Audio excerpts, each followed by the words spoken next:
하나님 오늘 아침 우리에게 허락하신 말씀 시편 1편입니다. 시편 1편 1절.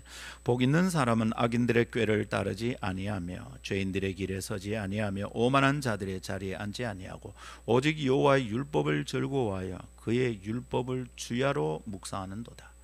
그는 시냇가에 심은 나무가 철을 따라 열매를 맺으며 그 잎사귀가 마르지 아니함 같으니 그가 하는 모든 일이 다 형통하리로다. 악인들은 그렇지 아니하며 오직 바람에 나는 겨와 같도다. 그러므로 악인들은 심판을 견디지 못하며 죄인들이 의인들의 모임에 들지 못하리로다. 무릇 의인들의 길은 여호와께서 인정하시나 악인들의 길은 망하리로다. 아멘. 이것은 하나님의 말씀입니다. 하나님의 말씀은 능치 못함이 없습니다. 대략 10년 전쯤 겪었던 한 어리석은 일을 추억하며 시작하려고 합니다. 지금에서야 그것이 보이스피싱이다라는 것을 알지만 그 당시에 저는 보이스피싱이라는 말도 몰랐고 그런 방식의 사기가 있는 줄도 몰랐습니다. 전화가 왔어요. 의료보험공단이래요. 공단에서 보험료를 너무 많이 거두었기 때문에 다시 돌려준다는 겁니다. 근데 그 액수가 상당했어요. 거의 100만 원 가까이 되더라고요.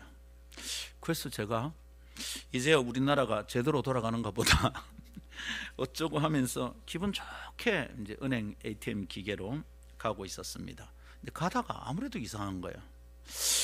이상하다. 이게 뭐가, 아니 어떻게 해서 이걸 많이 걷었다는 거지? 나만 많이 걷었다는 게 말이 되나? 전 국민을 많이 걷었으면 이게 전 국민에게 지금 100만 원 가까이를 돌려주면 나라 경제가 괜찮나? 공단이 파탄나? 뭐 이런 생각을 하게 된 거예요. 걸음을 멈추고 가만히 생각해 봤습니다.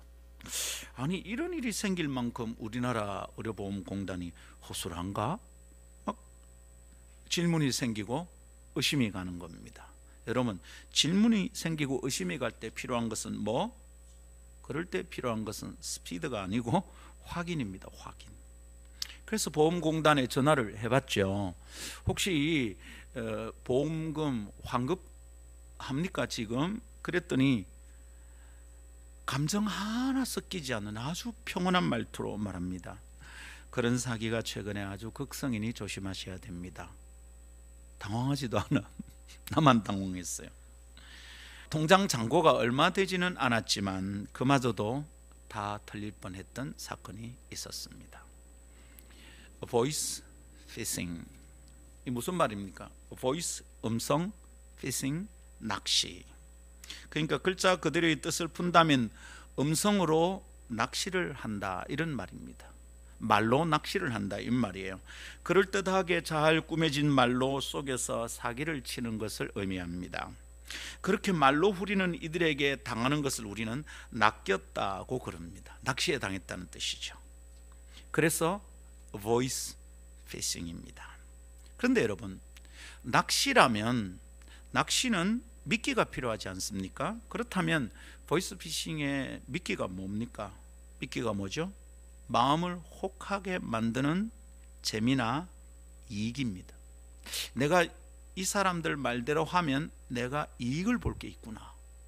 몇십만 원 준다는데 거의 100만 원 가까이 준다는데, 그래서 사람들이 그 사람들의 말과 요청에 따라 속이는데도 불구하고 행하게 되는 거예요. 야, 이거 내게 이익이 있겠다. 야, 이거 재밌겠는데. 여러분, 내가 재미를 보거나 이익을 보지 않는다면 낚이지 않습니다. 그렇지만 한번 생각해 보십시오. 따져보면 그런 재미나 이익은 합당한 게 아닙니다. 부적절하고 부당한 일입니다. 그런데도 우리는 낚입니다. 왜요? 우리의 마음이 좋은 상태가 아니에요. 우리의 마음이 건강한 상태가 아니에요. 부당한 이득이라도 취할 수만 있다면, 내게 이익이라면 하는 거예요. 그래서 낚이는 거죠. 여러분, 즐기면 안 되는 재미를 즐기는 것이 떳떳합니까? 부당한 이익을 내가 취하는 것이 합당하고 떳떳합니까? 그렇지 않죠. 그런데도 우리는 그런 일에 종종 낚입니다. 그날도 저는 돌아서면서 내 마음에 있던 어두운 생각을 깨닫게 되었어요. 아하, 나도 이거 쉽게 돈 벌고 가벼운 이익을 추구하려는 마음이 내 속에 있구나. 이거 참 목사가 웃긴다 생각했었습니다. 보이스피싱 수법은 나날이 진화한답니다. 그래서 안 속아야지 하는데 또 속는데요. 자꾸 진화를 하니까, 이전에 없던 방식을 사용하니까, 그래서 정신 차려야 되겠습니다. 쉽게 돈 벌고 재미를 보겠다는 생각을 마음에서 아예 지워버려야 되겠습니다. 그런 것에 속아서 낚이면 낭패를 당합니다. 큰 손해를 보게 됩니다. 매우 위험하고 사악한 속임수입니다. 근데 여러분, 시편 1편을 묵상하다가 보이스피싱과 악인의 꾀가 참 닮아 있다는 생각을 했습니다. 악인의 꾀에 빠지면 안 되잖아요. 근데 이 악인의 꾀가 보이스피싱과 참 닮았습니다. 악인의 꾀에 빠지면 죄인의 길에 서게 되고 마침내 돌아 나오지 못하는 자리, 오만한 자리에 앉게 됩니다. 처음엔 내가 조절할 수 있다고 생각하는 거죠. 되돌아 나올 수도 있다고 생각하는 거죠. 조금 재미 보다가 그만둘 수 있다고 생각합니다. 시작할 때는 제법 내가 마음 먹으면 멈출 수도 있었습니다. 그런데 한 번이 두 번이 되고 두 번이 세 번이 되고 습관이 되고, 그리고 자주 드나드는 죄인의 길에 서는 경우 다시 돌아서지 못할 올무에 묶이는 길이 되고 맙니다. 내가 언제 이렇게 되었을까 싶을 만큼 엉뚱하게 변해 있는 자신을 발견하고 안타까워할 때가 있는 거죠. 그 순간 내 인생의 견고한 기초가 순식간에 무너져 내리고 잘 가다듬어 두었던 영혼의 아름다움은 사라집니다. 우리가 지금 말씀을 나누고 있는 주제대로 말한다면 복 있는 삶은 일순간에 떠나버리고 맙니다. 다 망치게 되지요. 그러니 그 길에서 떠나야 합니다.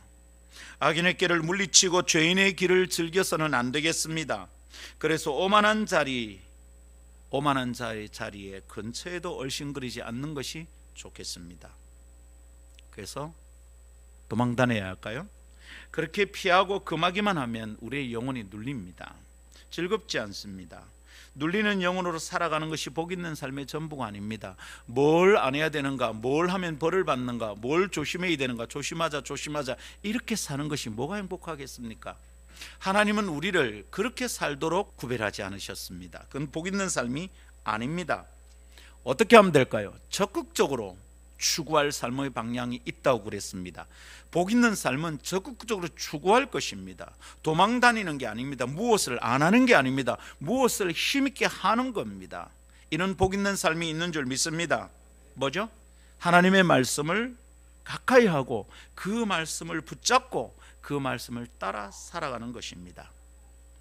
지난 주간에 이어서 이번 주간까지 나눌 강론의 주제는 복 있는 사람은 하나님의 말씀을 품고 살아간다입니다. 한번 따라 합시다. 복 있는 사람은 하나님의 말씀을 품고 살아갑니다. 복 있는 사람이 뭐냐? 돈을 많이 번 게 복 있는 사람이냐? 복 있는 사람이 뭐냐? 건강한 게 복 있는 삶. 예, 그게 복 있겠죠. 그런데 성경이 말하는 복 있는 삶은 하나님의 말씀을 붙잡고 그 말씀을 따라서 이 말씀을 품고 살아가는 겁니다. 이게 복 있는 삶인 줄 믿습니다.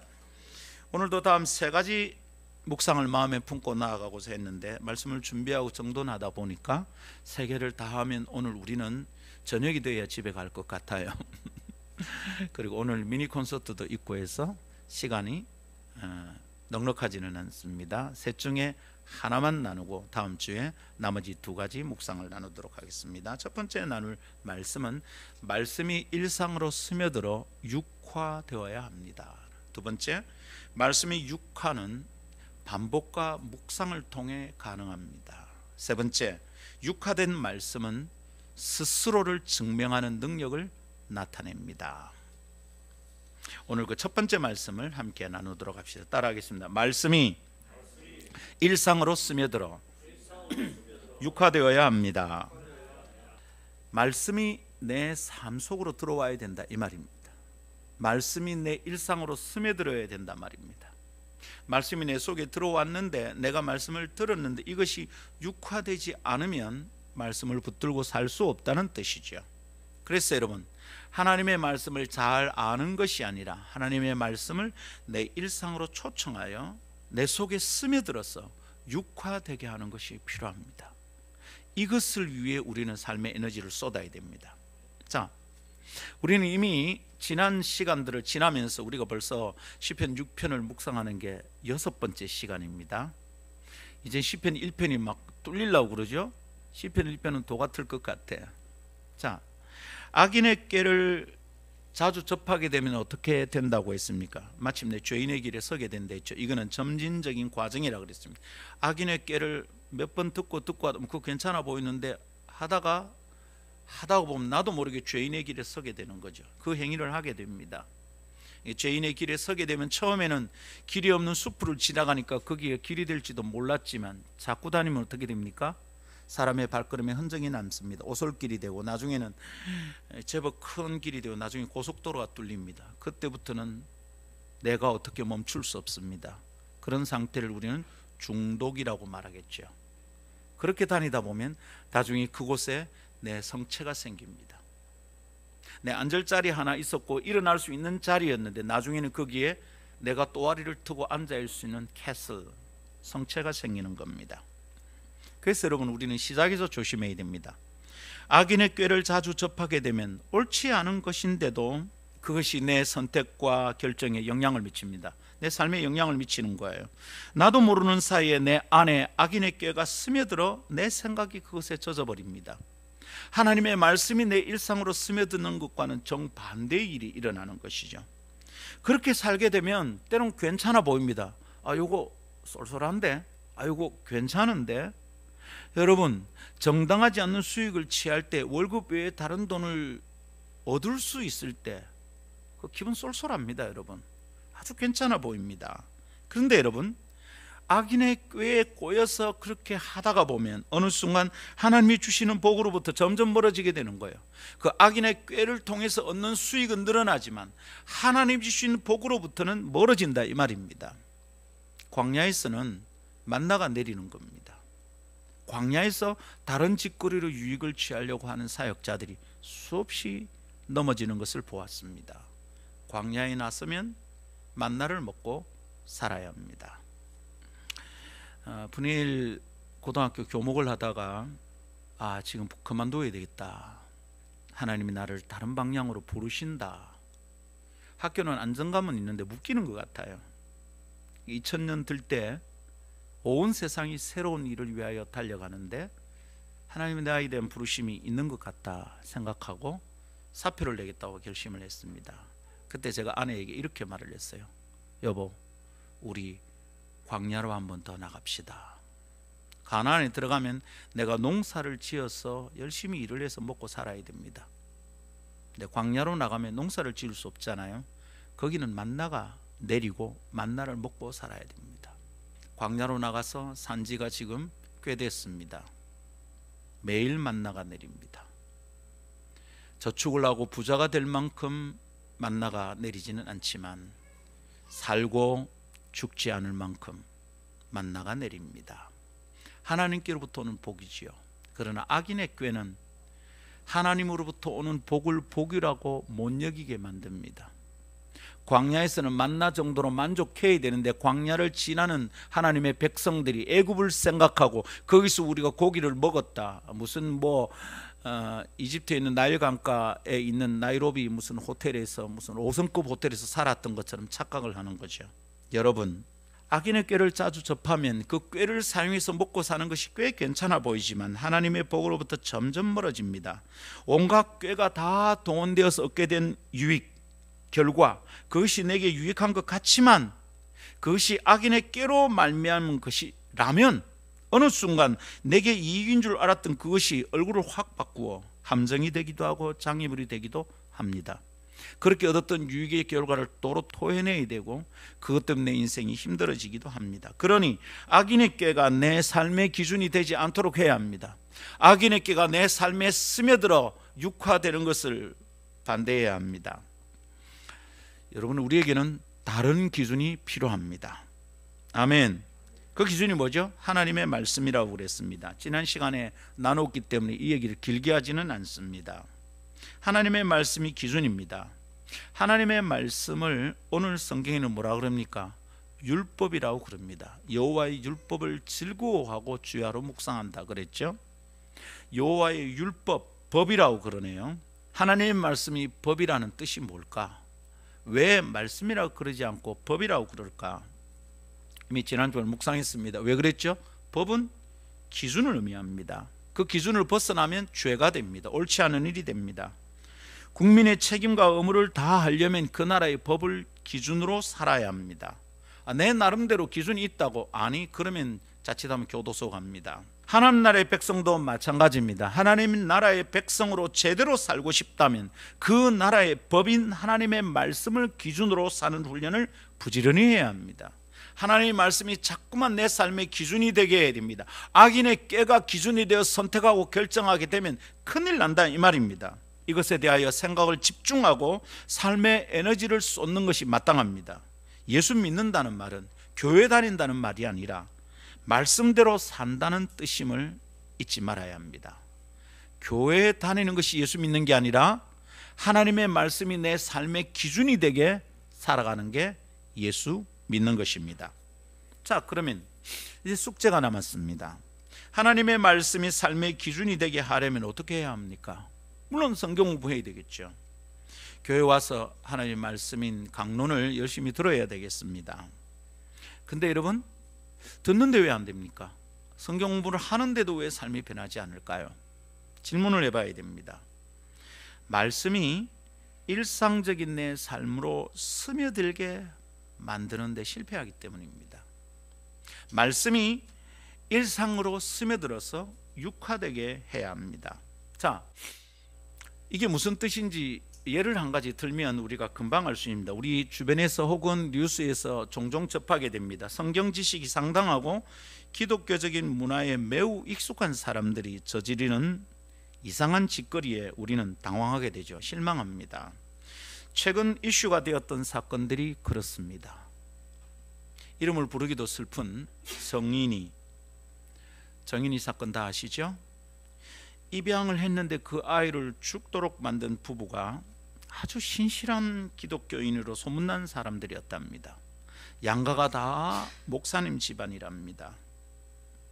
죄송합니다. 그 집안을 부끄럽게 하고 힘들게 만드는 의도는 없고요. 이 뉴스가 참 너무 힘들었어요. 그분을 힘들게 만드는 게 아니라 우리가 힘들었어요. 기겁하겠습니다. 여러분, 그 사람들은 기독교인 아닙니까? 성경을 알지 않습니까? 그렇죠. 기독교인입니다. 교회 다니는 사람들이고 성경을 아는 사람들이라 목사의 자녀들이었습니다. 보통으로 평범하게 교회 다니는 사람들보다 훨씬 성경 지식이 더 있을 가능성이 높은 사람들입니다. 그런데 그들의 삶이 어린 생명을 빼앗았습니다. 그들의 삶의 방식이 누군가를 죽이게 만들 수밖에 없었단 말입니다. 이 사람의 삶의 방식이 맞습니까? 옳습니까? 어떻게 된 겁니까? 그런 삶을 살도록 만드는 그들의 기준은 무엇입니까? 어디로부터 그런 기준이 온 겁니까? 성경을 알고 있었으니 성경적이었던 거예요. 그렇지 않다는 것을 우리는 이제 잘 압니다.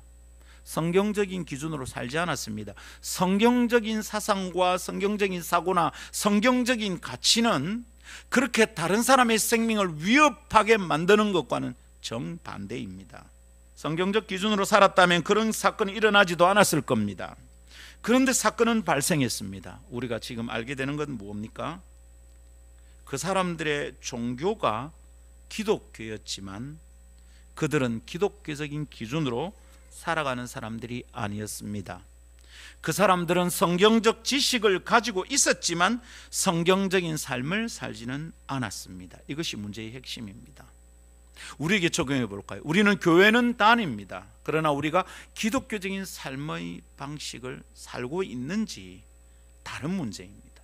우리가 교회 다니는 것과 내가 기독교적인 가치관을 실행하는 것과는 전혀 다른 문제입니다. 내가 교회에 다니기 때문에 내가 기독교적인 삶을 산다 착각하면 안 됩니다. 내가 성경책을 옆구리에 끼고 예배당에 오기 때문에 내가 성경적인 기준으로 살고 있다 방심하면 안 됩니다. 그건 전혀 다른 문제입니다. 성경이 삶의 기준이 된다는 것은 성경에 대한 지식을 가지고 있다는 뜻이 아닙니다. 예수님의 12제자를 줄줄 외우고 사도신강을 암송하고 성경 66권의 순서를 알고 있다, 이런 의미가 아닙니다. 기독교인이 된다는 것은 매주일 정기적으로 교회당을 드나든다는 뜻이 아닙니다. 교회 안이 어쩌면 더 위험하다, 제가 수없이 얘기했습니다. 이런 말씀이 불편한 분들은 진짜 위험한 사람들입니다. 이 말씀을 깊이 생각하고 삶을 바꾸어야 합니다. 예수쟁이는 말끝마다 예수 예수 주여 주여 한다고 되는 게 아닙니다. 주님이 친히 말씀하십니다. 나더러 주여 주여 하는 자들마다 다 천국에 가는 게 아니다 그랬습니다. 어째야 됩니까? 옳고 그름을 판단하는 기준이 하나님의 말씀이어야 됩니다.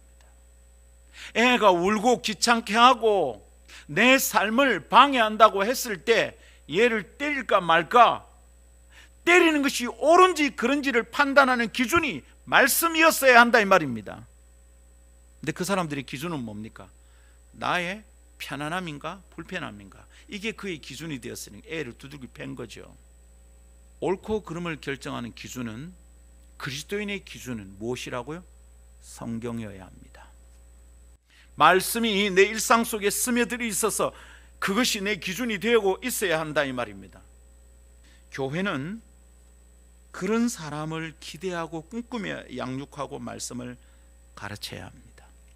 성도는 그런 가르침을 따갑더라도 기쁨으로 받아들이고 순종해야 합니다. 이것을 훈련해야 됩니다. 그런데 그렇게 살라고 요구하면 귀찮아합니다.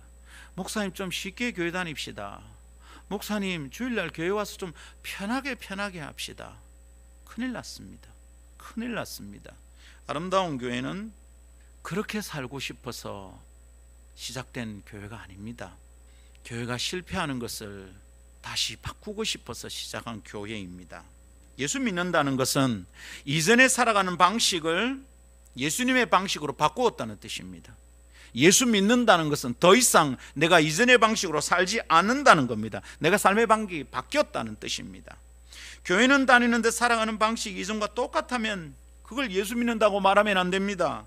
교회 다닌다고 말하고 끝내야 됩니다. 나는 예수 믿는 게 아닌 겁니다. 이것에 대해서 깐깐해야 됩니다. 더 깐깐해야 됩니다. 지금 이 세상에 일어나는 예수쟁이라고 이름 붙여진 사람들이 저지르는 사건을 볼 때 우리는 오늘 나누고 있는 이 주제에 대해서 더 까탈스러워야 됩니다. 더 깐깐해야 됩니다. 아무나 예수 믿는다고 쏘가서 안 되고 자기 스스로에게 특별히 쏘가서 안 됩니다. 내가 교회 다닌다고 내가 예수쟁이로 살고 있다고 착각하면 안 됩니다. 하나님의 말씀이 내 일상으로 스며들어 육화되게 해야 되겠습니다. 더 깐깐하게, 더 정확하게, 더 잘 가르쳐야 되는데, 그런데 교회가 실패한 겁니다. 아이를 죽여버린 그 부부는 교회가 말씀대로 살도록 가르치는데 실패했다는 굉장히 중요한 증거입니다. 교회는 실패했습니다. 이제 우리 어떻게 할까요? 뉴스에 나오는 중요한 사건에 나타나는 주인공들이 집사고 장로고 그렇답니다. 거짓말을 해서 들킨 게 드러나는데 그 사람이 교회 집사입니다. 사회적 지위만 높지 그 사람의 신앙의 레벨은 형편없는 것입니다. 교회는 다니는데 참된 예수쟁이가 아니었던 겁니다. 우리 이 실패를 회복합시다. 기억하여 집중하여 여러분 이 말씀을 붙듭시다. 말씀이 삶의 기준이 되어야 합니다. 아멘. 시편 1편, 우리가 읽은 이 시편 1편은 그것에 대해서 잘 가르쳐 줍니다. 시편 1편을 가만히 묵상하면 복 받으라고 얘기하고 끝나는 게 아닙니다. 그냥 복 받고 싶은 사람들이, 복 있는 사람은 와 이거 너무 좋은데, 축복하려고 이것을 함부로 사용할 본문이 아닙니다. 오늘 시편은 복 있는 사람의 특징을 뭐라고 설명하느냐 하면 주야로 하나님의 말씀을 즐거워하고 묵상한답니다. 주야로가 뭡니까? 밤낮으로 이 말입니다. 밤낮으로 하나님의 말씀을 붙들고 살아간답니다. 여러분, 이 말은 오해할 필요는 없습니다. 아무것도 하지 않고 밤낮으로 성경책만 붙잡고 있으라는 뜻이 아닙니다. 성경만 읽어야 된다는 말이 아닙니다.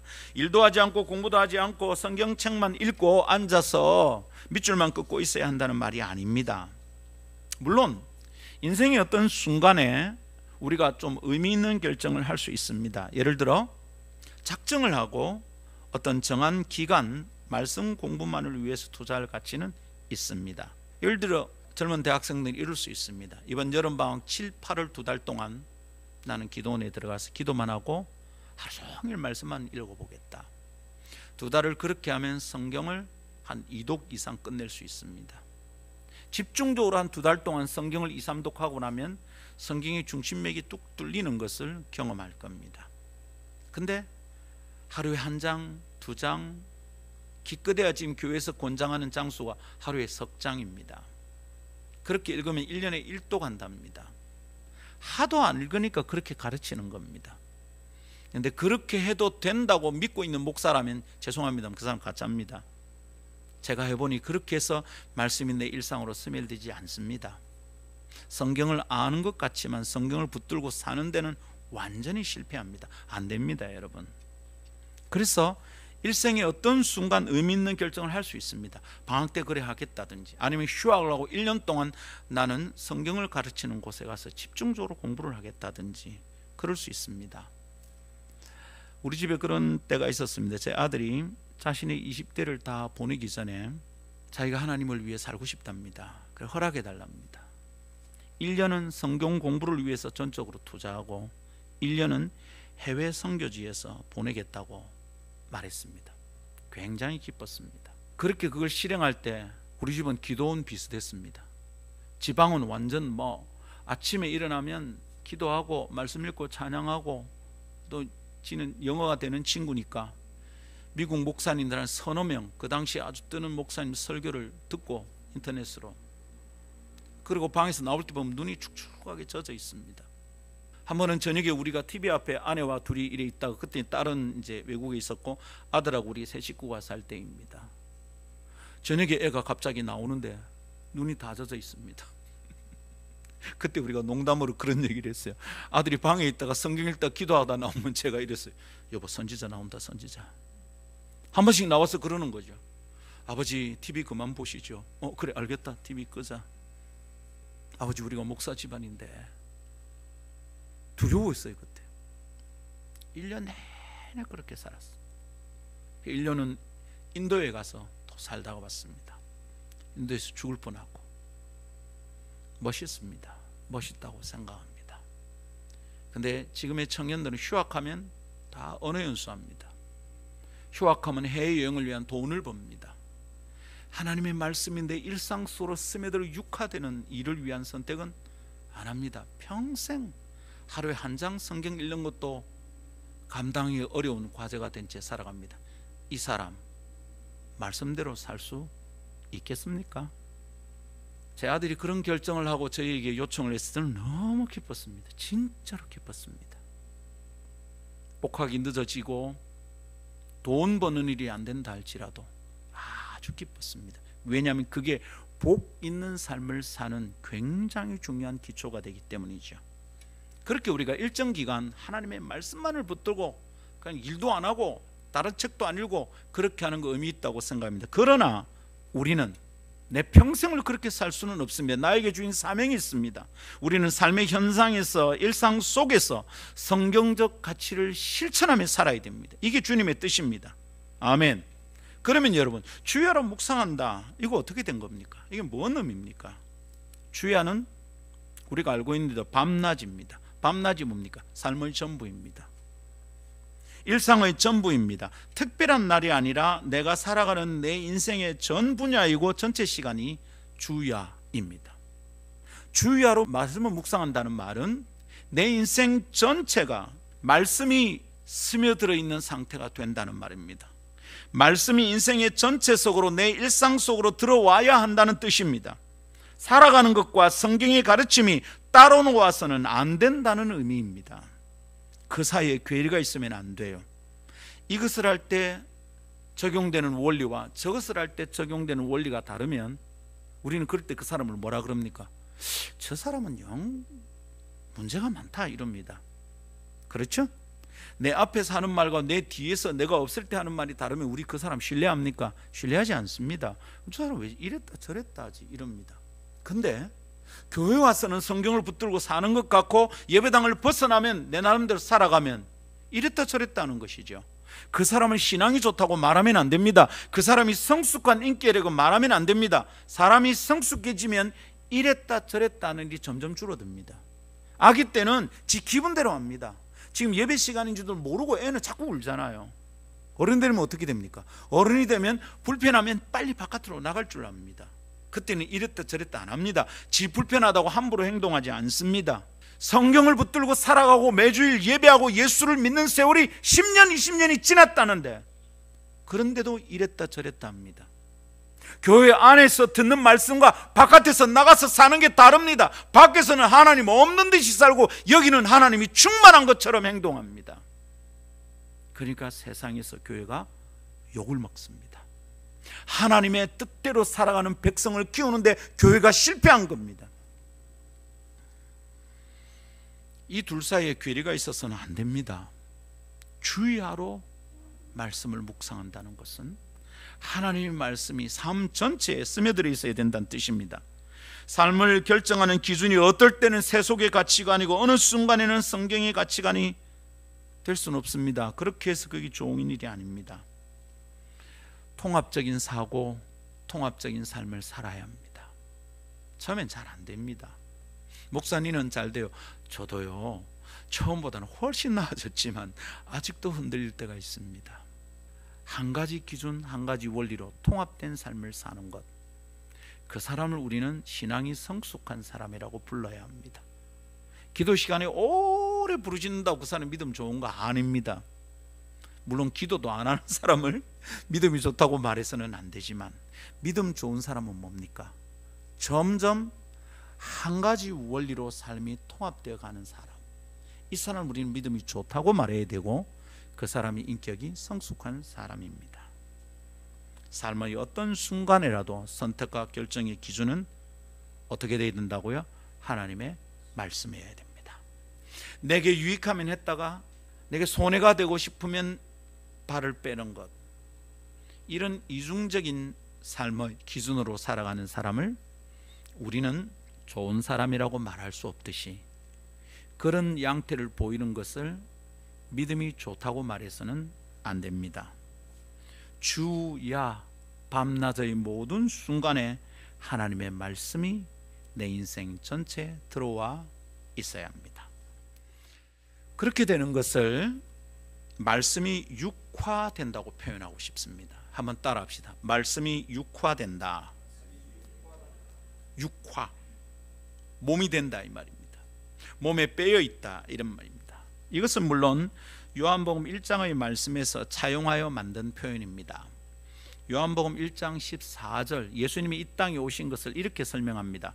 말씀이 육신이 되어 우리 가운데 거하심에 우리가 그의 영광을 보니 아버지의 독생자의 영광이요 은혜의 진리가 충만하더라 이럽니다. 말씀이 육신이 되며 우리 가운데 거하면 우리가 하나님의 영광을 보게 됩니다. 이 영광에 젖어 살면 살아가는 게 완전히 다를 겁니다. 자, 요한 사도는 예수님을 말씀, 원어로는 로고스라고 표현했습니다. 한번 따라합시다. 로고스. 많이 들어봤지? 로고스란 말은 성경에서만 말씀이라고 번역되어 있습니다. 다른 데서는 말씀이라고 번역하지 않습니다. 로고스는 당시 그리스 철학에서 가장 고상한 말입니다. 플라톤적으로 설명한다면 이데아에 해당합니다. 우리 학교 다닐 때 이데아라는 말을 했잖아요. 이데아가 뭡니까? 지고 지순의 목표입니다. 제일 위에 있는 것입니다. 플라톤은 그런 게 있답니다.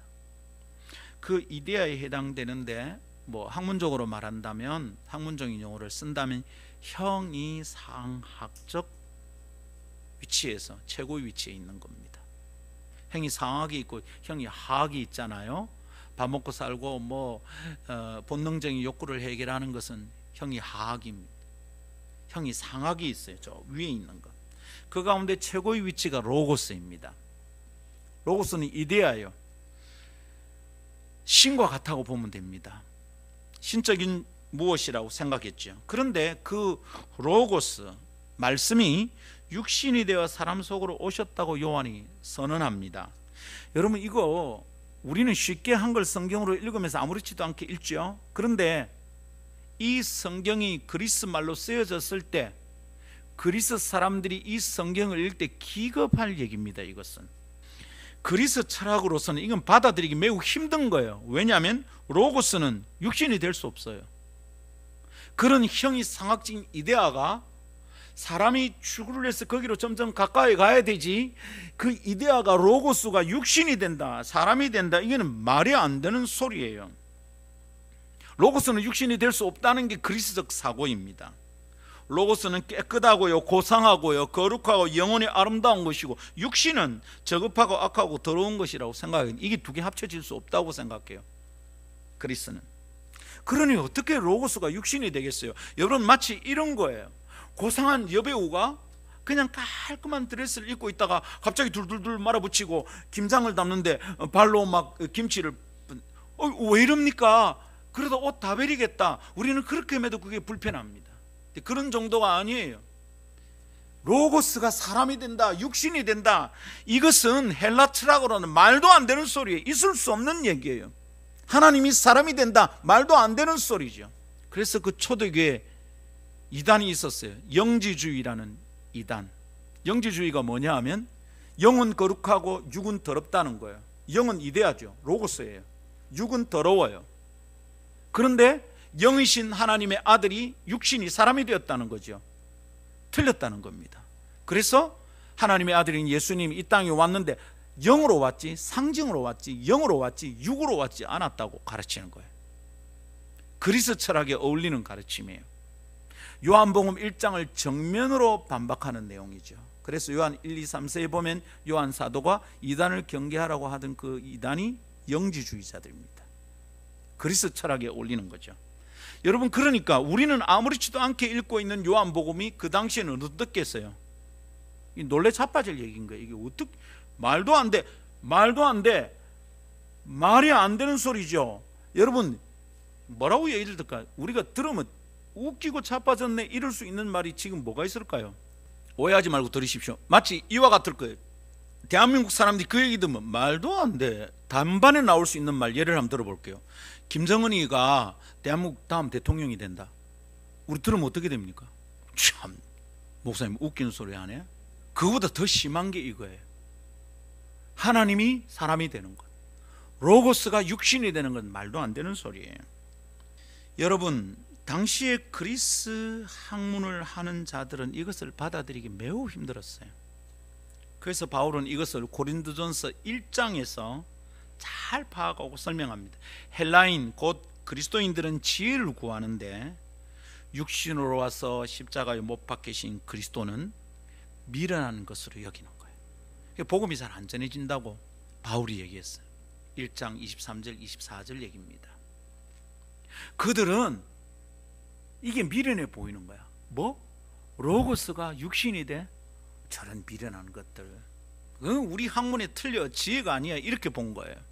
그러니까 하나님의 아들이 세상에 와서 사람이 되었다, 그가 그리스도다, 우리가 전하는 복음의 핵심이 이거다, 예수는 그리스도다, 이게 사도행전의 복음의 핵심이잖아요. 예수는 그리스도다, 예수는 사람이고요, 그리스도는 신이란 뜻이에요. 그러니까 헬라 사람들이 이걸 받아들일 수 있었겠냐고, 말도 안 돼, 저런 미련한 인간들, 그랬단 말입니다.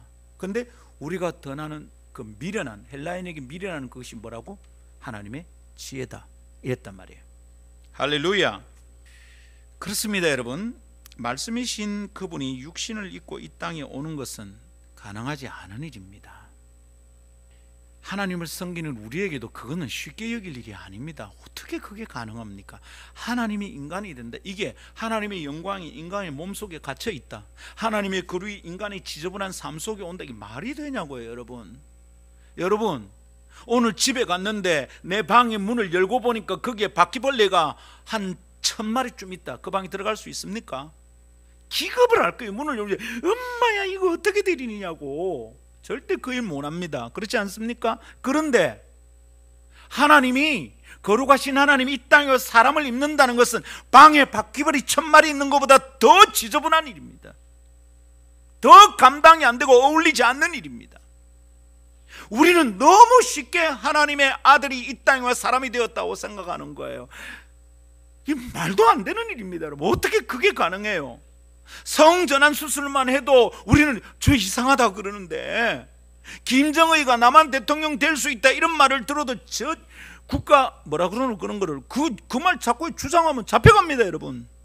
그런데 하나님이 사람이 된다고요? 말도 안 되는 소리입니다, 여러분. 이것을 너무 쉽게 믿는 거야. 이러면 두 가지 중에 하나입니다. 그 사람 믿음이 정말 좋든지, 두 번째는 그 사람 진짜로 안 믿고 있든지, 둘 중에 하나입니다. 고민해 본 적 있습니까? 하나님이 사람이 되다니 말도 안 돼. 그걸 고민해 본 적 있냐고요. 여러분, 그 말도 안 되는 기적이 일어났습니다. 그게 예수 사건입니다. 예수 사건. 말도 안 되는 역사적 사건이 일어난 겁니다. 여러분, 세계 역사 속의 최고의 사건은 뭡니까? 1차 대전입니까? 2차 대전입니까? 핵 무기 개발입니까? 뭡니까, 여러분? 세계 역사의 최고의 사건은 하나님이 사람이 되신 예수 사건입니다. 말씀이 육신이 되어 사람 속으로 오셨습니다. 여러분, 왜 그렇게 하신 겁니까? 생각해 봤습니까? 요한은 왜 하나님의 아들이 세상에 오신 것을 굳이 말씀이 육신이 되셨다고 한 걸까요? 헬라 사람들에게 방해거리가 될 만한 이 표현을 왜 사용한 걸까요? 오늘 우리 주제에 따라 설명하자면, 말씀이 육신을 가진 인간 속에 있어야 한다는 메시지가 담긴 사건이 아닐까요? 하나님의 말씀이 육신을 가진 인간 속에 있어야 된다. 인간은 떡으로만 살 것이 아니라 하나님의 말씀으로 살아야 된다. 이걸 보여주기 위함이 아닐까요? 그렇다고 믿습니다. 말씀은 사람 속에 머물러야 됩니다. 사람은 말씀으로 살아야 합니다. 말씀이 육신이 되신 이유가 그것을 설명하기 위함입니다. 하나님의 사람은 말씀으로 살아야 되는데 우리가 말씀 읽기가 참 힘든 것이, 사탄이 그걸 알거든. 그리고 우리의 익숙한 삶이, 예수님 만나기 전까지 우리의 삶이 이미 젖어 있는, 우리의 삶에 스며들어 있는 다른 기준이 너무 질기거든. 성경 읽는 게 그래서 힘든 겁니다, 여러분. 쉽게 생각하면 안 됩니다. 성경을 안 읽는 것을 자연스럽게 여기면 안 됩니다. 성경을 안 읽고도 살아가는 것을 당연한 것처럼 여기면 큰일 납니다. 성경 읽는 게 힘든 것을 쉽게 생각하면 안 됩니다. 와, 이거 싸워야 될 영적 싸움이구나 생각해야 되겠습니다. 자, 그러면 말씀이 육신이 되었습니다. 설명이 길어지는 것 같지만 오늘 잘 붙들어야 되겠어요. 목사로서는 지금 최근에 기독교회에서 일어나는 일들의 원인이 여기 있다 생각하고, 저는 아주 깐깐하게 우리 성도들에게 가르치고 싶습니다. 여러분, 집중해서 잘 들어주시기 바랍니다. 자, 그렇다면 이제 말씀이 육신이 되어 오셨는데 왜 우리는 예수 믿는 게 힘든가? 우리 그거 믿는단 말이에요. 말씀이신 예수님 이 땅에 오셨습니다. 그래서 십자가에 죽고 우리는 구원받았습니다. 이래 믿고 그게 예수 믿는 것이 전부라고 생각합니다. 아니에요. 그렇게만 살아가니까 천국은 가는데 이 세상에서 사는 게 엉망진창인 거야. 이 세상에서 자꾸만 교회가 욕을 먹는 거예요. 집중해야 될 것이 무엇입니까? 이제 말씀이 육신이 되었는데, 육신으로 오신, 그렇게 사람 속에 오신 예수께서 하신 말씀이 이제 우리에게 육화되는 과정이 필요해요. 말씀이 육신이 되셨으니 이제 말씀이 우리의 삶으로 스며드는 육화되는 과정이 필요해요. 오신 예수님 때문에 구원받았다, 끝나면 안 된단 말입니다. 그 말씀이 내 삶에 스며드는 과정이 필요하다 이 말입니다. 그 말씀을 맞이한, 그 곧 예수를 영접한 자들의 삶 속에 예수 그리스도가 스며들고 하나님의 말씀이 스며드는 것이 필요하다 이 말입니다. 말씀이 육신이 되셨으니까 이제는 그 말씀이 육화되어야 된다 이 말이에요. 삶과 말씀이 괴리되어 따로 노는 것이 아닙니다. 함께 움직이는 일이 필요합니다. 오늘 교회가 욕을 먹는 이유가 그것에 실패하기 때문입니다. 교회는 다니는데, 성경책은 옆구리에 끼고 다니는데 하나님의 말씀이 교회 다니는 사람들 삶 속에 스며들지 않는 거예요. 말씀과 그들의 삶이 따로 노는 거예요. 말씀이 육화되어 삶이 변화되지 않는 사람들이 그리스도인 있네, 나는 예수쟁이 있네 하고 살았으니 예수께서 자꾸만 욕을 먹는 것입니다. 요한복음 1장 14절에서 말씀이 육신이 되어 우리 가운데 거하시면 어떻게 된다고? 우리가 그의 영광을 본다고 했습니다. 하나님의 영광이 세상 속에 나타났다, 이렇게 요한이 설명했다 이 말입니다. 이제는 그 말씀이 육화되어 말씀을 붙들고 살아가는 성도들을 통하여 하나님의 영광이 세상에 드러나야 합니다. 근데 우리가 세상 속에서 자꾸 욕을 먹는 이유는, 이 말씀의 흐름으로 설명하자면 내 삶을 통하여 하나님의 영광이 드러나지 않는 이유는 뭡니까? 내 삶을 통하여 말씀의 증거가 나타나지 않는 거죠. 내 삶 속에 말씀이 육화되지 않은 거예요. 내 삶이 주야로 하나님의 말씀이 기준이 된 증거를 드러내지 못하고 있는 겁니다. 내 삶 속에 말씀이 없다 이 말입니다. 하나님의 영광이 말씀대로 살아가는 주의 백성들을 통하여 드러나야 되는데, 그런데 말씀대로 사는 것에 실패한 이름만 그리스도인들인 인간들을 통해서 하나님의 영광이 땅에 곤두박질 치고 있는 겁니다. 이것에 대해서 아파할 줄 알아야 됩니다. 영혼의 통증을 느껴야 마땅합니다. 하나님, 이 땅의 교회가, 이 민족의 교회가 하나님 앞에 죄를 범하고 있습니다. 복 있는 사람은 하나님 말씀을 즐거워한답니다. 주야로 그것을 묵상한답니다. 그 과정을 통해서 우리에게 말씀이 육화되는 거예요. 스며드는 거예요. 근데 그걸 즐거워하는 사람이 없어요. 그 말씀을 붙들고 살아가는 사람들이 없어. 그러니까 어떻게 되는 거예요? 온 세상 속에서 소금의 맛을 내야 되는데 그렇지 못하니까 밖에 버려져 사람의 발에 밟히고 있는 거죠. 그게 하나님의 얼굴에 똥칠을 하는 것인 줄 모르고, 돈 벌면 성공하고 복 받는 줄 알고, 사회적 지위가 높아지면 그 사람이 하나님께 은혜를 받은 줄 알고 착각하고 살아가는 것입니다. 틀렸습니다 여러분. 교회가 그렇게 가르치니까 오늘날 교회가 세상에 욕을 먹는 일들이 벌어지는 겁니다. 믿음 좋다고 소문난 사람들이 뉴스에 나오게 되는 겁니다. 여러분, 정신 차려야 됩니다. 돈 많이 버는 게 성공 아닙니다. 사회적 지위가 높아지는 게 하나님께 은혜를 많이 받은 증거 아닙니다. 여러분, 믿음이 좋은 증거, 하나님께 은혜를 많이 받은 증거는 내 삶 속에 말씀이 기준되어 나타나는 하나님의 영광이 자꾸 드러나야 됩니다. 저 사람은 사는 게 다르지, 뭔가 다르다야, 우리하고 기준이 다른 것 같아. 알고 보니 저 사람 하나님 믿는 사람이네. 성경을 읽고 저 사람은 성경대로 사는 것 같아. 이런 얘기 말입니다. 근데 그것에 실패한 이민족 교회를 이번 한 주간 우리 생각하면서 마치 내 죄인 것처럼 통회하면서 한 주간 보낼 수 있기를 바랍니다.